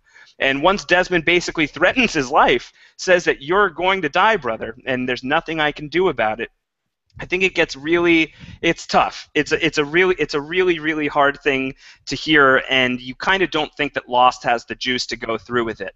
But by the time that they get to that final section of season 3, when you get to greatest hits, and that's another example of, well, we've seen people die in their own flashbacks. Is Charlie going to die in the penultimate episode of season 3? A lot of people thought so, and he survives. And so I know in my house when I was watching Lost with my friends at college, we all thought that he was going to die at the end of that episode. And when he didn't, we all had a little bit of hope that maybe he would survive the finale, and I think everybody else did too. And especially when things seemed to be going decently well in the Looking Glass, people thought that it might work out, and then of course it doesn't, and he fulfills the vision, and you get Not Penny's Boat, and you get this really heartbreaking performance from Dominic Monaghan in a way that if you, like what Joe said with the death of Jack, if you are a human, if you are a rock, you cry at the death of Charlie, and it makes you realize how much you appreciated that character along the way, even if you didn't know it all the time, and how much he brought to the show, how he brought a lot of joy to these characters, brought a lot of humor, brought a lot of darkness too along the way, and just so much range. And losing a character of that significance when you know that there are still 3 seasons left to go on Lost, I think is just monumental, and I think in a lot of ways it's a high mark of Lost. So that's my eulogy for Mr. Pace at number 1. Joe, Antonio, AJ, feel free to weigh in. Yeah, for me it was that what I said earlier. Charlie was a character. Anybody who knows anybody that struggled with addiction knows that you want to believe, and it's an illness. You want to believe that what's in their heart is good, even if they are sick with this illness. And so when we meet Charlie Pace, we know that he probably is, and we see almost right away, he isn't so much that he's like a freak stalker with Claire. He's really trying to be good to her and nice to her. It makes him feel good. We see in his flashbacks some of the problems that he's had, and we know, I think deep down, that he's a good person, but we also see him do a lot of bad things. I mentioned earlier with Ethan, that was a very, very selfish act that he committed in killing their only source of information that they had in such a brutal way. And even though you feel bad for the guy, it really was a selfish act. And we see other selfish acts by Charlie throughout the first season, because he really is a person that's struggling with what I think we would, as a society, traditionally call demons. And so the emotional heft, knowing that his death is coming, of what it means tying up his storyline and seeing the arc actually kind of tie up in a way that we see him finally ultimately be selfless and act in such a way to truly help people, made bittersweet by the fact that it's not Penny's boat. And that is so iconic and so memorable, in and of itself, but also for that reason, that his death is in some ways, for naught, because this is the people that are coming are going to create such a problem that it's not going to be a rescue that's going to happen. All of these things really make the emotional part of that death that much more significant. Not that Jack's isn't, not that the closing and the looping of that arc, not that where we end up with Jack as a character isn't also incredible, but in the moment, Charlie's last kind of moments are so bittersweet and so perfect for his character that it was absolutely the top on my list. How about you, AJ? It was the top of my list as well, and it's almost like Charlie's storyline is the recovering addict, and it's almost like he goes through the entire 12 steps in that scene, and where he's thrown into the situation and he makes amends with Desmond, with the Not Penny's boat, and forgiveness and amends and all that, and finds his his place with God by crossing himself, and it's just so much nonverbal acting in that scene. It's phenomenal. I think it's Dominic Monaghan's best work on the show by far. and it emotionally hits all the right notes, and certainly that's what you want. If the death isn't going to be spectacular, like getting sucked through a jet engine, then Everybody it better agrees have that that's a great way to die. it better have some emotional weight, and this one I think just has more than any other in the series, for me at least. Yeah, I think it's a pretty clear number one in my opinion. I think that losing Charlie, the way that it happens, when it happens, it affected people like basically nothing else. It was unbelievable, and just it remains one of the most heartbreaking scenes in this entire show, if not pretty close to number one on that end. And I think in terms of character deaths, I think it's just built up so well and executed perfectly. I really do.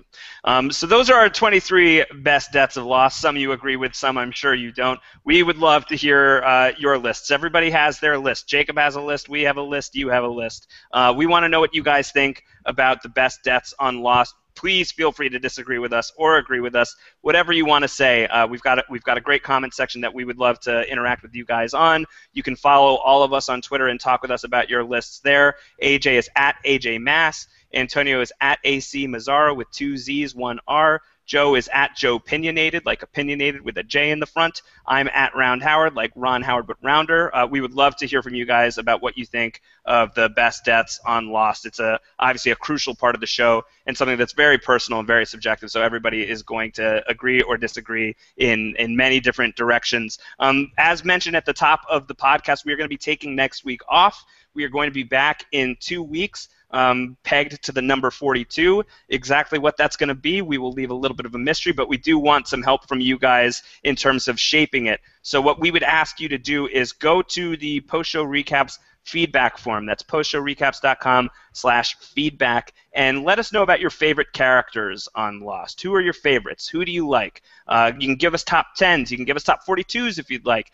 Let us know who you like, why you like them, why you think that they are just the best characters on Lost, why you think they're your personal favorites, however obscure as you want, however main character you want, anybody, any reason, whatever it is. If it's somebody that you like and nobody else likes, if you are also a Shannon fan, like the other, one of 2 people in the world apparently who's just a huge Shannon fan. Let us know about that. We'd love to know why. Characters you think are underrated. Anything that you've got, we want to hear it. So go to postshowrecaps.com/feedback and let us know, and we're going to be doing something with that in 2 weeks' time. Thanks so much for joining us again for Lost Lives, Lost Lives, however you want to say it, and we will be back in 2 weeks with another podcast. Take care, everybody. Bye.